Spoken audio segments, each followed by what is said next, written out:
எல்லோருக்கும் வணக்கம். நாம கேட்டுக்கிறோம் பிஎஸ்ஜி சமுதாய வானொலி 107.8. இது கோவையின் முதல் சமுதாய வானொலி. நாம இப்ப கேட்க போற நிகழ்ச்சி டேலண்ட் பிளாட்ஃபார்ம். இன்னைக்கு டேலண்ட் பிளாட்ஃபார்ம்ல ஒரு சாதனையாளர் பத்தி நம்ம தெரிஞ்சுக்க போறோம். அது என்ன சாதனைனா, அதாவது ஓட்டப்பந்தயத்திலேயோ இல்லது ஃபுட்பால்லையோ அல்லது கிரிக்கெட்லேயோ இவர் சாதிச்சிருக்கான்னு நீங்கள் நினைக்கலாம். ஆனால் இது அது இல்லைங்க. இவர் பார்த்தீங்கன்னா மற்றவங்க வாழ்க்கைக்கு ஒளி ஏற்றுற ஒரு சாதனை நிகழ்த்திட்டு இருக்கிறாரு. அது என்னங்கிறத நான் சொல்கிறத விட அவர் சொல்லவே கேட்கலாம் வாங்க. என்ற பேர் எஸ்பி ஜெகதீஸ்வரன். அப்பா மிலிட்ரி ரிட்டையர்ட். அவர் எந்த வித எதிர்பார்ப்பும் இல்லாமல் பென்ஷன் எனக்கு வேண்டாம், நான் இராணுவத்தில் இருந்தேன், அதுக்கான எனக்கு சம்பளம் கொடுத்தாங்க, எனக்கு அதோட போதும், பாக்கி எக்ஸ்ட்ரா எதுவும் எனக்கு வேண்டாம் அப்படின்னு எங்கள் அப்பா வெளியே வந்தவருங்க. அவர் இந்த சர்வீஸு எல்லாத்தையும் ரொம்ப ஆர்வம் உள்ளவர். அந்த வகையில் எனக்கு அதில் ரொம்ப ஈடுபாடாச்சுங்க. நான் அதிகமாக படிக்காதவன். நான் படித்து 8ஆவதோடு சரி.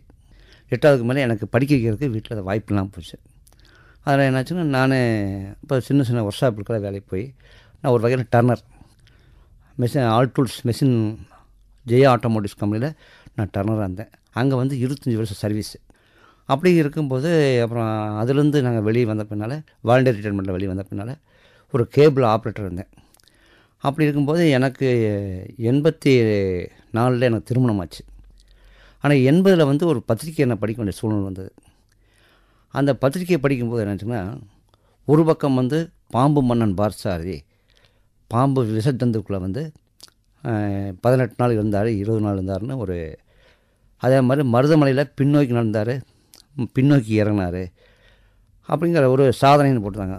பரவாயில்லையே அப்படின்ட்டு. ஆனால் அந்த பத்திரிக்கையில் தலைப்பும் இல்லை, முடிவும் இல்லை, ஒரு சின்ன புக்கு மாதிரி தான் கிடச்சிது. அப்போ அதை படித்து முடித்த பின்னால் அடுத்த பேப்பரை பார்க்கும்போது, ஒரு மனிதன் பச்சை தண்ணியும் கூட இது தொடாமல் 3 கிலோ பச்சை மிளகாய் சாப்பிட்டதாக அது ஒரு சாதனைன்னு வந்தது.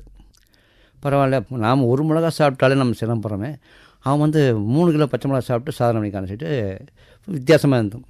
அதுக்கு அடுத்த பேட்ச் பார்க்கும்போது அதே மாதிரி ஒரு மனிதன் 40 இட்லி, 25 புரோட்டா, ஒரு தார் வாழைப்பழம் இத்தனை சாப்பிட்டு அவன் ஒரு சாதிச்சிருக்கான் அப்படின்னோடனே, இப்படி ஒரு மனிதன் இருக்கானா அப்படின்ட்டு அந்த கட்டுரையும் படித்தேன். அதுக்கு அடுத்தபடியாக எடுத்த கட்டுரை பார்த்திங்கன்னா, பார்வையற்றோர் இன்னல்கள். வாழ்க்கையில் எந்த வித பிடிப்பும் இல்லாமல், எந்த வித உபகாரம் இல்லாமல், அரசாங்கம் என்னைக்கு செய்தோ அந்த உபகாரம் கிடைச்சா தான் அவனுக்கு ஒரு வாழ்க்கைங்கிற மாதிரி. அது ரொம்ப வாழ்க்கையில் நாங்கள் ரொம்ப இருட்டிலே இருக்கிறோம். ஆனால் ஒரு மனிதனோ ஒரு யாரோ ஒருத்தர் ரோட்டில் கிராஸ் ஆகும்போது கையை பிடிச்சி கொண்டு ரோடு கிராஸ் பண்ணி விட்டோன்னே அவன் சொல்லக்கூடிய முதல் வார்த்தையை அவன் நண்பங்கிட்ட, ஒரு குடனுக்கு இன்றைக்கி உதவி செஞ்சேன், ரோடு கிராஸ் பண்ணி விட்டேன் அப்படின்னு. அந்த வார்த்தையை எங்களை கொள்ளுது. உபகாரம் நாங்கள் செய்ய சொல்லி கூப்பிடல, ஆனால் ரோடு கிராஸ் பண்ணோன்னா குடனுக்கு ஒரு உதவி செஞ்சேங்கிற மாதிரி சொல்லி போகும்போது, இந்த உதவி நமக்கு தேவையா? அந்த மாதிரி ஒவ்வொரு வாழ்க்கையிலுமே நாங்கள் கை கால் அடிபடுறது, கீழே விழுந்துந்திக்கிறது, அதே மாதிரி எங்கள் தாய் தப்பனை பார்க்க முடியாது, அப்படி அவங்க திருமணமானாலும் தன் குழந்தைகளையும் பார்க்க முடியாத சூழ்நிலை, இவ்வளோ வேதனை நாங்கள் இருக்கிறோம் அப்படின்னு பற்றி அந்த கட்டுரை படிக்கும்போது, இந்த சாதனையை விட எனக்கு இந்த வேதனை மனசில் ரொம்ப ஆழமாக பதிஞ்சது. அப்போது என்னாச்சுன்னா, எனக்கு மனசில் ஒரு பொறி தட்டுச்சு. நாம் ஏன் ஒரு சாதனை செய்யக்கூடாது, இது ஏன் சாதிக்கக்கூடாது, இதுக்கு என்ன வழிமுறை அப்படிங்கும்போது அதில் டாக்டர் பத்ரிநாத்னு சொல்லி அந்த டாக்டர் தான் கட்டுரை கொடுத்தார். உடனே நான் சென்னைக்கு எழுதி போட்டேன். இந்த மாதிரி சார், நானும் கண் தானம் பண்ணலான்னு ஆசைப்பட்றேன், அந்த பார்வையிட்டு இருக்கக்கூடாதுங்கிற எண்ணத்தில் இருக்கிறேன் அப்படின்னு. சரி சொல்லி எங்கள் ஃபேமிலியே பூரா கம்ப்ளீட்டாக பதிவு பண்ணிட்டாங்க. பதிவு பண்ண பின்னாலும் எனக்கு கடிதம் வந்தது, இந்த மாதிரி உங்களை பதிவு பண்ணிட்டோன்னு. அப்படி இருக்கும்போது சரி, அப்புறமாட்டி நான் யோசனை பண்ணேன், கண் தானத்துக்கு 6 மணி நேரம் தான் டைங்கிறாங்க. அப்போ நான் இறந்த பின்னாலே என் மனைவி என் பக்கத்தில் அழுதுட்டுருப்பா. அப்போ தகவல் தொடர்பு ரொம்ப குறைவு.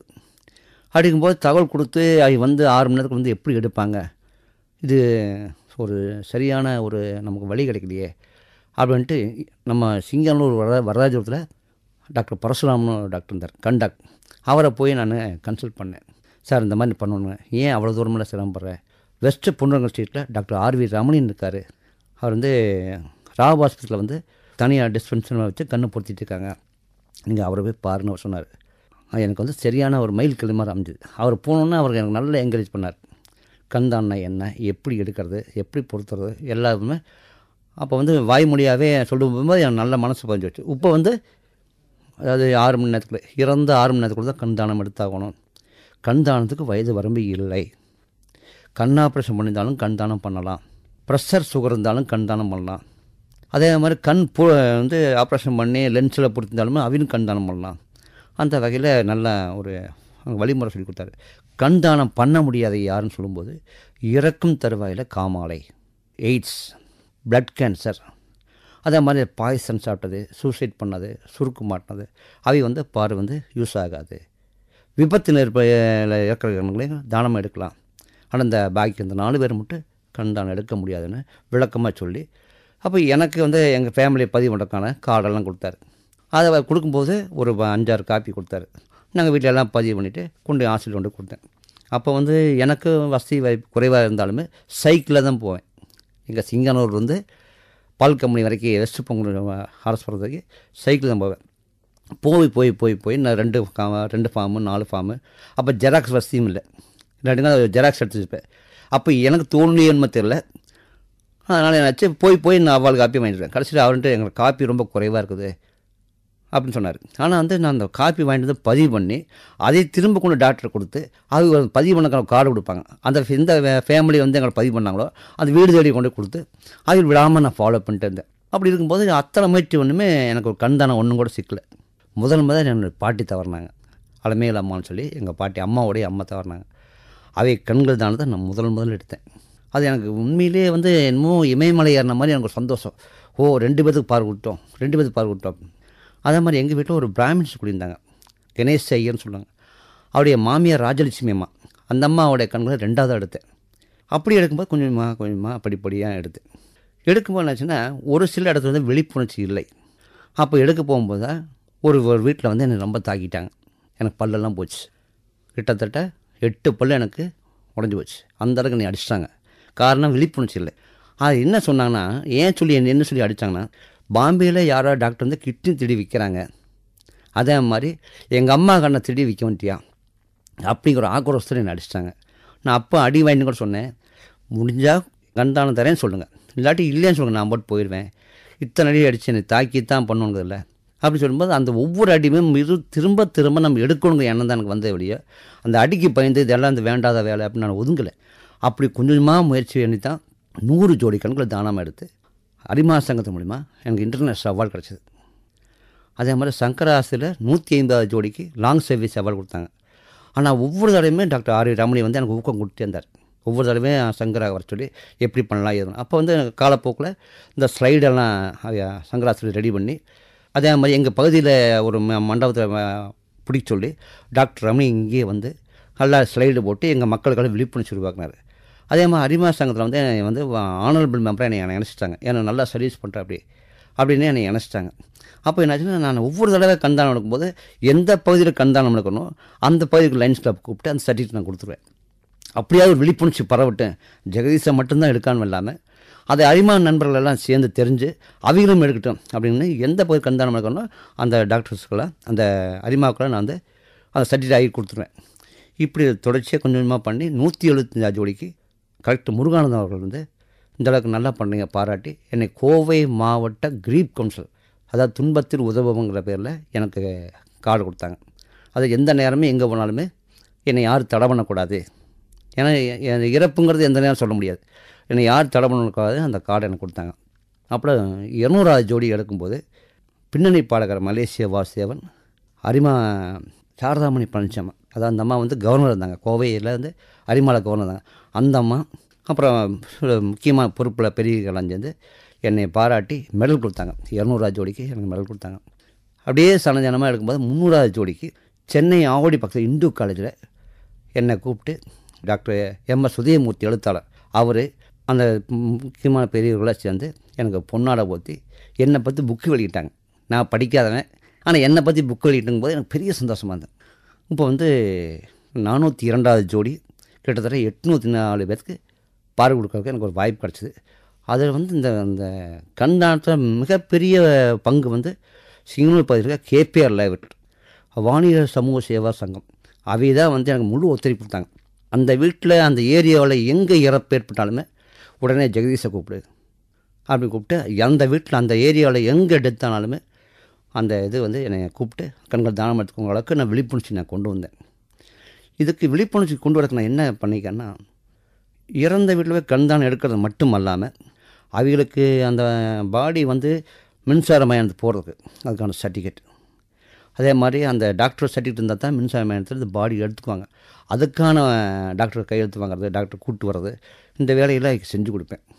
அதே மாதிரி 7வது நாள், 9வது நாள், 11வது நாள், 16வது நாள் ஏதோ ஒரு நாளில் அவங்க வந்து டிசைட் பண்ணி பேரூர் ஆற்றுல வந்து, அது இல்லாட்டி கூடுதலை பவானி, இல்லை மேட்டுப்பாளையம் ஆற்றுல, இல்லாட்டி வீட்டில் எதானாலும் இந்த கல்மாந்தம்னு சொல்லுவாங்க, கர்மாந்தம்னு சொல்லி அது ஒரு காரியம் பண்ணுவாங்க, சடங்கு. அந்த சடங்கு பண்ணும்போது அந்த இறந்தவருடைய சர்டிஃபிகேட், கண்தானம் பண்ணக்க சங்கரார்ந்து வந்த சர்டிஃபிகேட்டு, அந்த வீட்டில் இறந்தவருடைய ஃபோட்டோ வாங்கி அதில் நீட்டாக ஃபிட் பண்ணி கோல்டு ஃப்ரேமில் நீட்டாக ஃப்ரேம் பண்ணி மறுபடியும் ஒரு மாலையோட அந்த சடங்கை முடிய வரைக்கும் வெயிட் பண்ணிட்டு இருந்தேன், காத்திருந்தேன். அவை சடங்கு முடிஞ்சோடனே அத்தனை நண்பர்களையும் பந்துக்களையும் அந்த உறவினர்கள் எல்லாத்தையும் எழுந்து நிற்க வச்சு 2 நிமிஷம் உலக அமைதிக்காகவும் கண்தானம் பண்ண ஆத்மாவுக்காகவும், அதே மாதிரி பார்வையற்ற சங்கம் எங்களுக்கு எனக்கு தெரியாது, இருந்தாலும் நாங்கள் அந்த சபையில் அங்கே சொல்லுவோம், பார்வையற்ற சங்கத்தின் சார்பாகவும் அவை வந்து ஆத்மா நல்ல முறையாக சாந்தி இருக்குது, எல்லோரும் 2 நிமிஷம் மௌனம் சொல்லி எல்லாத்தையும் நிற்க வைக்கும்போது அதுக்கு மனசில் வந்து ஒரு இப்படியெல்லாம் ஒரு இருக்குதா அப்படின்னு ஒரு எண்ணத்தை உருவாக்கி அந்த சர்டிஃபிகேட் கையில் கொடுத்து அந்த மாலையை அந்த சர்டிஃபிகேட் போட்டு நீட்டாக அதில் கௌரவப்படுத்திட்டு நான் வந்துடுவேன். இப்படி என்னாச்சுன்னா அந்த கௌரவப்படுத்தும் போது அந்த கூட்டத்துக்கு அத்தனை பேருமே என்னை கேள்வி வைப்பாங்க, ஏப்பா கண்தானம் பண்ணால் பணம் கொடுப்பாங்களா, ஒரு சிலர் இப்போ எவ்வளோ கொடுப்பாங்க அப்படின்னு சொல்லி கேட்பாங்க. இல்லைங்க, கண் பெறுவதும் தானம் பொறுத்ததும் தானம், இதை வந்து பைசா பரிமாற்றங்கள் விளக்கம் சொல்லி, சரி எங்கள் வீட்டில் எங்கள் அம்மாவுக்கு ப்ரெஷர் இருக்குது, அது பண்ணலாமா, சுகர் இருக்குது பண்ணலாமா, கண் ஆப்ரேஷன் பண்ணிட்டாங்க அவை கண்தானம் பண்ணலாமா, நிறைய கேள்வி கேட்க வைப்பேன். அது கேட்டு எல்லாத்தையும் விழிப்புணர்ச்சி உருவாக்கி அவையும் மூலியமாக எனக்கு வரிசையாக கண்கள் தானமாக வரும். அது விழிப்புணர்ச்சிக்காக எவ்வளோ தூரத்தை சடங்கு பண்ணாலுமே நான் போய் இருந்து அது முழுமையாக பண்ணிடுவேன். அதுபோக ரத்த தானம், இது வரைக்கும் 2863 யூனிட் நான் பிளட்டு வந்து என் நண்பர்கள் மூலிமா நான் அந்த உயிர் காப்பாற்றுறதுக்கு எனக்கு ஒரு வாய்ப்பு கிடச்சிருக்குது. என் மிஸ்ஸஸ் வந்து கோயம்புத்தூரில் வந்து சிஜிஎம் கோர்ட்டில் ஆர்சியாக இருக்காங்க, அவங்க பேர் மஞ்சுளா தேவி, அவங்களுமே டோனர்ஸ். எனக்கு 2 பசங்க, ஒரு பெரிய பையன் பேர் சுபாஷ் சந்திர போஸ், அவன் வந்து பிஏ முடிச்சுட்டு இப்போ விப்ரோவில் இன்ஜினியர் இருக்கா. அப்படியே சின்ன பேர் விவேகானந்தன், அவன் வந்து இப்போ டிப்ளமோ படிச்சிருக்கான் சுகுணா பாலிடெக்னிக்கில். அதே வந்து எங்கள் வீட்டில் வந்து இந்த இத்தனை கண்தானத்துக்கு முழு ஒத்துழைப்பு கொடுக்குறது என் துணைவியார் தான். எந்த நேரம் தவிர்த்தாலுமே நீங்கள் உடனே போங்க, நான் எல்லாம் பார்த்துக்கிறேன், நைட்டானாலும் சரி பகலாலும் சரி, அந்த கண்தான தகவல் எப்போன்னு சொல்ல முடியாது, வந்த உடனே என்னை அனுப்பிச்சிடுவாங்க. வந்து அவை வந்து எனக்கு ரொம்ப முழு ஒத்துழைப்பாக பண்ணியிருக்காங்க. அதுபோக விதவை திருமணம், ஊமை பெண் கல்யாணம், இதெல்லாம் வந்து நான் செய்யறதுக்கு ஆண்டவன் எனக்கு அந்த வாய்ப்பு கொடுத்துருக்கேன். அது இத்தனைக்கும் காரணம் அந்த கட்டுரை படித்தது தான். அந்த பார்வையற்றோட இன்னல்கள் அப்படிங்கிற ஒரு தலைப்பு வந்து எனக்கு ரொம்ப மனசில் ரொம்ப பதிஞ்சுது. அதே அந்த பதிஞ்சதுனால தான் நானும் ஒரு புக்கில் வர அளவுக்கு வந்திருக்கேன்னா அது என்னுடைய விடாமுயற்சி. இதெல்லாம் ஏன் சொல்ல வரேன்னா, இறந்த பின்னால் அந்த உடம்பை வந்து ஒன்றா மண்ணுக்குள்ளே போடுறோம், இல்லை நெருப்பில் போடுறோம். நெருப்பில் போடணும் போது என்னாச்சுன்னா அந்த பார்வை வந்து வீணாக போகுது. அந்த இறந்த பின்னால் எந்த இழப்பும் இல்லாமல் தான் அந்த கண்களை தானமாக தரோம். அதனால் 2 பேர்த்துக்கு பார்வை கிடைக்கும். இப்போ சப்போஸ் வந்து நம்ம வீட்டில் 100 வருஷம் வாழ்ந்தவருடைய கண்கள் தானமாக நம்ம தரோம், அது வந்து 2 குழந்தைய பொறுத்துறாங்க. அந்த குழந்தை வந்து பெருசாகும் போது அது பெண் குழந்தையாகனு வச்சுக்கோங்க, அது வந்து தனக்கு பாதுகாப்புன்னா கண் தான். அது பருவத்துக்கு வந்த பின்னால் தனக்கு பாதுகாப்பு வேணும்னா அந்த கண்ணு தான் எதையும் பார்த்து தானும் தன்னை பாதுகாக்கிறதுக்கு அது ஒரு பெரிய வாய்ப்பு. அதே அந்த பொண்ணுக்கு திருமணமான கணவன்கிட்ட பேசக்கூடிய முதல் வார்த்தையை நான் பிறவி கூட இருந்தேன், யார் பெற்ற மகராசியோ கண்தானம் பண்ணாங்க, உங்களை கண்ணறையாக பார்க்குறேன்னு கணவன்கிட்ட சொல்லக்கூடிய முதல் வார்த்தையுமே அந்த கண்தானத்துடைய பெருமை இருக்குது. அதே மாதிரி அதுக்கு ஒரு குழந்தை பிறந்தாங்க கூட அது கையங்கால் ஆட்டி அது சிரிக்கிறத பக்கவாய் போட்டு சிரிக்கிறத பார்க்குறதுக்கு அந்த கண் எவ்வளோ பெரிய சந்தோஷம். அழகான சூரியனையுமே அழகான சந்திரனையுமே அந்த மஞ்சள் நிறத்தில் இருக்கிற கோழி குஞ்சும் பார்த்து அதோடைய விளையாட பார்க்கும்போது எவ்வளோ சந்தோஷப்படுவாங்க.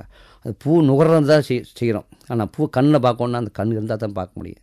அதனால் அவங்க வந்து கண்களை பொருத்தி அந்த குழந்தை 100 வருஷம் மறுபடி திரும்ப வாழ்ந்து அந்த கண்ணை மறுபடியும் தானம் பண்ணலாம். அழிவில்லாதது 3 தலைமுறைக்கு 4 தலைமுறைக்கு அந்த கண் தான். அதனால் இந்த ஒப்பற்ற காரியம் செய்யறதுக்கு எனக்கு நிறைய பேர் என் பகுதியில் என்ற சொல்ல கேட்டு நல்லது தான் பண்ணுறான் ஜெகதீஷன் அப்படின்ட்டு நிறைய பேர் பண்ணுறாங்க. முன்னால் இருக்க ஜெகதீஷன் வந்து புரியாமல் அறியாமல் படிக்காமல் நான் எவ்வளவோ சரி அந்த பையன் இப்படித்தான் இருக்கான் அப்படிங்கிற மாதிரி இருந்தது. ஆனால் வந்து இந்த சர்வீஸ் செஞ்ச பின்னால் நானும் ஒரு மனிதன் தான். இந்த ஜெகதீஷ் இந்தளவு செய்தானா ஆச்சரியமாக இருக்குது. இது செஞ்சு இந்தளவுக்கு பண்ணிக்காகும் போது ரொம்ப பெருமைப்படுறாங்க. அந்த பெருமையினால் என் குடும்பத்தாருமே பெருமை நினைக்கிறாங்க. இதே மாதிரி எங்கே போனாலும் எனக்கு ஒரு மரியாதை உண்டு. அதே மாதிரி இந்த அரிமா சங்கத்தின் மூலிமா இணைஞ்சு கிட்டத்தட்ட ஒரு 200 ஐக்கிய அமைப்புகள் பக்கமாக நடத்தியிருக்கோம். அந்த உழைப்பு எனக்கு நிறையா இருக்குது. அந்த கண் ஆப்ரேஷன் பண்ண சம்மந்தப்பட்ட நபராகட்டும், இல்லை கண்தானம் பண்ண நபராகட்டும், எங்கே பார்த்தாலுமே எனக்கு யாருன்னு எனக்கு தெரியாது. கூட்டத்தை தான் என்னை பார்த்துருப்பாங்க. கூட்டத்தில் பார்த்தீங்க கூட என்னை ரோட்டில் பார்த்து பேசும்போது, அன்றைக்கி வந்திருந்தீங்க, கண்தானம் எனக்கு எடுத்தீங்க, பரவாயில்ல. அதே மாதிரி கண் ஆப்ரேஷன் எங்கள் அப்பாவுக்கு பண்ணி விட்டீங்க, எங்கள் அம்மாவுக்கு பண்ணி விட்டீங்க அப்படி சொல்லும்போது கேட்கும்போது எனக்கு இருக்க சந்தோஷம் அளவில்லா சந்தோஷம். நான் வாழ்க்கையில் ரொம்ப சந்தோஷமே வந்து ஒருத்தருக்கு நம்ம கொடுத்து அவங்கள பார்த்து சந்தோஷப்படுறது மிகப்பெரிய சந்தோஷம். அதே மாதிரி என்னுடைய வாசகம் என்னென்னா 3 வாசகம். வாழும் முறை இரத்த தானம், வாழ்ந்த பின்பு கண்தானம், கொண்டு செல்ல ஏதுமில்லை, கொடுத்து செல்ல கண்கள் உண்டு. அதே மாதிரி கண்ணில்லாதவனுக்கு தெரியும் கண்ணின் அருமை, கண்தானம் செய்து பார் சந்ததிக்கு தெரியும் உந்தன் அருமை. இது என்னுடைய வாசகம், 3 வாசகம். என்னுடைய மொபைல் நம்பர் வந்து 944232636868. என்னை வந்து 24 மணி நேரமே என்னை தொடர்பு கொள்ளலாம். அதே மாதிரி என்னுடைய ஏகேஆர் பார்சல்ஸ் லாரி ஆஃபீஸுடைய ஆஃபீஸ் தான் என்ன நான் இருப்பேன். அதனுடைய லேண்ட்லைன் நம்பர் வந்து 25960006. இந்த நம்பருக்கு எனக்கு தொடர்பு கொண்டா, அதாவது எந்த நேரத்துலையுமா நான் இரவுலேயே வருவா அப்படியா பகலில் வருவா அப்படின்னு நினைக்கவே வேண்டாம். கண்தானத்துக்கு எந்த நேரம் கூப்பிட்டாலுமே நான் உடனே வருவேன். இது வரைக்கும் நான் வந்து கோயம்புத்தூர் மட்டுமல்லாமல் மேட்டுப்பாளையம், திருப்பூர், பொள்ளாச்சி பல பகுதியில் நான் கண்தானம் எடுத்திருக்கேன். அதனால் எந்த நேரமும் என்னை யார் வேணால் என்னை பயன்படுத்திக்கலாம். நம்ம கொண்டு செல்ல ஏதும் இல்லை, கொடுத்து செல்ல கண்கள் உண்டுங்கிற வாசத்தை மாதிரி நம்ம ஒன்றும் கொண்டு போக போகிறதில்ல. நம்ம இறந்த பின்னால் தான் இந்த நல்ல காரியம் செய்கிறோம். அதே மாதிரி இருக்கும்போது உயிருக்கு போராடுற ஆப்ரேஷன் பண்ணும்போது உயிருக்கு போராடுறதுக்கு நம்ம ரத்த தானம் பண்ணலாம். இது வந்து மிகப்பெரிய இறைவன் தொண்டன் நினைக்கிறேன். அதாவது ரத்த தானம் பண்ணக்கூடியவருக்கு வந்து குறைஞ்சது 20 வயசு பக்கமாக ஆகணும். சராசரி உடம்பு வந்து வெயிட் வந்து 35 கிலோ இருக்கணும். 35 கிலோ இருந்தால் போதும் அது ரத்த தானம் பண்ணுறதுக்கு உடல் தகுதி உடைய. அது வயசு வந்து 18க்கு மேலே இருக்கணும். அதே மாதிரி ரத்த தானம் பண்ணுற வயசு 55க்கு மேலே ரத்த தானம் பண்ண முடியாது. அதாவது ஹீமோகுளோபின்னு சொல்லுவாங்க. அது வந்து மிக குறைவாகனால அந்த பிளட் எடுத்தாலுமே மற்ற யூஸ் ஆகாது. கொடுத்து இழுக்கும் உடம்புக்கு ஒத்து வராது. அதனால் அந்த 18 வயசுலேருந்து 55 வயசு வரைக்கும் அந்த ரத்த தானம் பண்ணலாம்.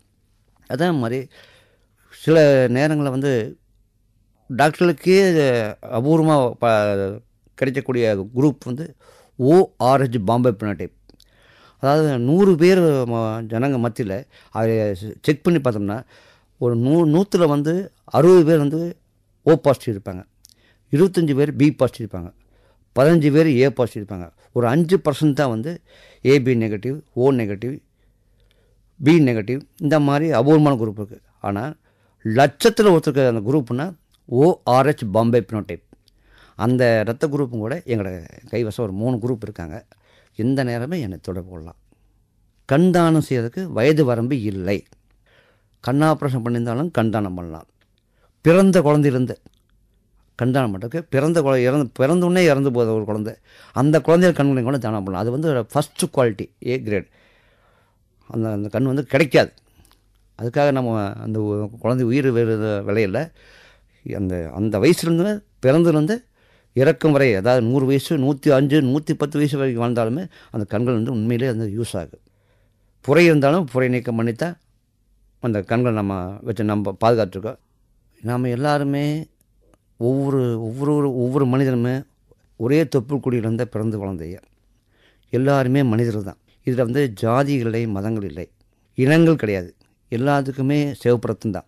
அவன் பிறக்கும்போதும் அந்த சிவப்புரத்தோடு பிறக்கிறான், இறக்கும்போது சிவப்புரத்தோடு இருக்கான்.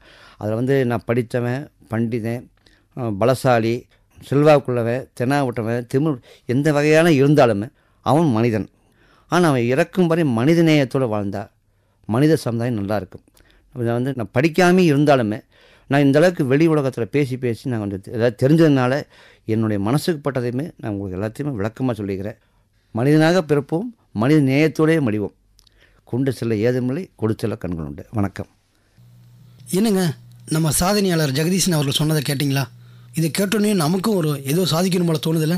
இதுக்கு வேற ஒன்றும் இல்லைங்க, நம்ம மனசு தான் காரணங்க. நாம் நினச்சா முடியாது எதுவுமே இல்லைங்க, கண்டிப்பாக முடியுங்க. இந்த நிகழ்ச்சியை பற்றிய கருத்துக்கள் தெரிவிக்கணும்னு ஆசைப்பட்டீங்கன்னா நிலைய இயக்குனர், பிஎஸ்ஜி சமுதாய வானொலி, PSG college of technology, Avinashi road, Peelamedu, Kovai 4 என்ற முகவரிக்கு தெரிவிக்கலாம். இல்லை ஃபோன் மூலிமா நீங்கள் தெரிவிக்கணும்னு ஆசைப்பட்டீங்கன்னா நோட் பண்ணிக்கங்க, 4344747 அல்லது 4344748 இந்த நம்பருக்கு தொடர்பு கொண்டு உங்களோட கருத்துக்களை தெரிவிக்கலாம்.